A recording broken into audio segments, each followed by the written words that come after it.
11 tough questions to ask yourself when you feel like giving up on your relationship. Number 1. Am I happy? Relationships are hard work and they will always have their ups and downs. We can't always be happy with the way our relationships are. But that doesn't mean that you shouldn't be happy. When you look at your relationship as a whole, does it make you feel happy? Are there more unhappy times than happy moments? If you are more unhappy than you are happy, then something needs to change. Talk with your partner about your feelings. Discuss why things aren't working or why you feel the way you do. Don't let these unhappy feelings go unheard just for the sake of keeping a happy facade. Have a sit down with your partner before things get worse. Number 2. Does my partner bring out the best version of me? When we are entering a relationship, we are not always thinking of whether this person will make us a better person or not. It's an intangible measure that we often gloss over. Even so, this is often why a relationship doesn't feel right. Is your partner bringing out your best qualities? Or are they dragging you down? Are your needs being met? Do you ever discuss your dreams with each other and support them? Or does your partner bring out the negative parts of you, the ones you want to minimize or get rid of? While you should not need another person to feel complete, they certainly should not be holding you down from achieving your best self. Number 3. Do we make time for each other? In an ideal life, we have all the time in the world to spend with our loved ones. But alas, that isn't how it is. Sometimes we can get swept up with our lives, work might be super busy or the children are taking up too much of our time. But even when life gets too busy, couples in good relationships make the effort to spend time with each other, no matter how busy life gets. Even if it's just a once-a-week date where you just watch TV together. Are you or your partner doing that? Have you given enough effort to spend time with your partner? And has your partner done the same? Or would you or your partner rather spend their time on other commitments? Number 4. Do we share goals and dreams? When a couple is aligned about how they want the relationship to be, they will inevitably share goals and dreams. In their minds, they will spend their future together and aim to achieve certain things together, like buying a house or traveling to another country together. Of course, this doesn't mean that all your goals must be shared. You can still have your individual goals like getting that promotion or finally running a marathon. But if you have no shared goals together, this is a sign that your views of your relationship don't match. If your goals don't even intertwine in the slightest, then you will never be able to properly coexist with your partner. Number 5. Do I have regrets? We all have regrets about our past. Like how maybe we shouldn't have bought that expensive gadget we never use. But when it comes to questioning your relationship, it's your future regrets that you need to look at.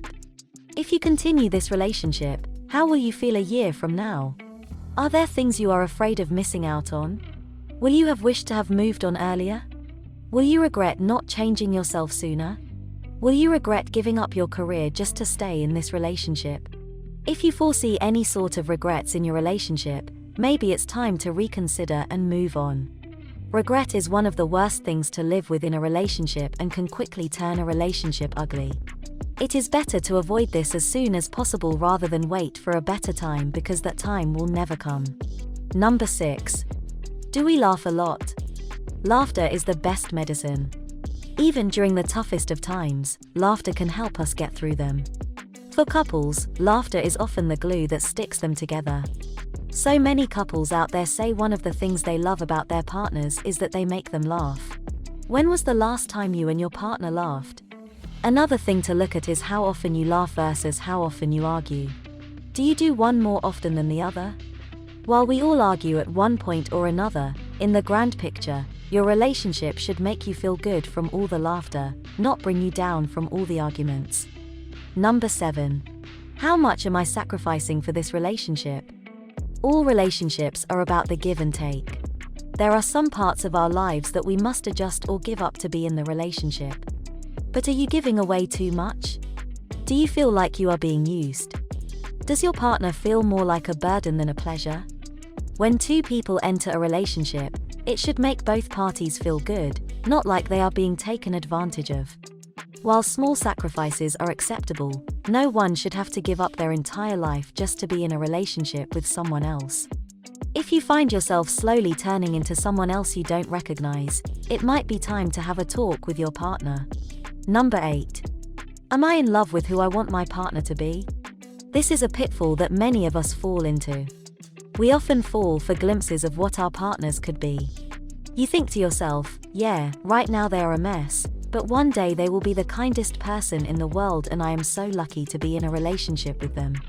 You either hope that they will eventually become a better person or you think that you can help them once you are in a relationship with them. Either way, this isn't a healthy way to think about your relationship. A person can't so easily change who they are, no matter who they are with. If they don't have the desire to change, then they never will. Be honest with yourself. Are you in love with your partner just as they are? Or are you in this relationship just waiting for your partner to change? Number 9. Do they add meaning to my life? How big of a part does your partner have in your life? Take a little time and imagine what your life is like without your partner. Are you happier? Are you able to do things you have always wanted to do? Do you feel indifferent? Or does the thought of losing your partner make you miserable? Does it feel like there is no more spark in your life without them? Does your partner make your life richer and more fulfilled, or do they sap the joy out of you? Your partner is not supposed to be a burden to your life. They are supposed to enhance every part of your life, even mundane tasks like doing chores. How much meaning does your partner add to your life? Number 10. Do I feel safe and cared for? A relationship is supposed to make you feel safe and comfortable. Your partner is supposed to feel like home. They are the person that feels safe enough to let down your guard, and the first person you think of when you need help. They are not supposed to make you feel like you are unsafe and neglected. We might have our disagreements with our partners, and there may be times where your partner annoys you too much for you to talk to them, but this shouldn't be for the majority of your relationship. These behaviors should be addressed. If your partner is willing to change to make you feel safe and cared for, there might be a chance to save the relationship. Number 11. Am I better off alone? This is the hardest question that you will have to face, the one that might make or break your relationship. Do you really need a partner? Most of us seek partners and could not imagine a life without one. Our lives are usually enhanced when we enter into a relationship with another person. They shouldn't make our lives worse off than when we were alone. Do you think your life would be better alone? Yes, the initial breakup might be painful, but what about life after that? Does that life seem more enticing than the one you have now? Whatever your answer is, you should talk with your partner about it. Because even if you don't think you are better off alone, there are still reasons for you to doubt the relationship. After all, why else are you watching this video?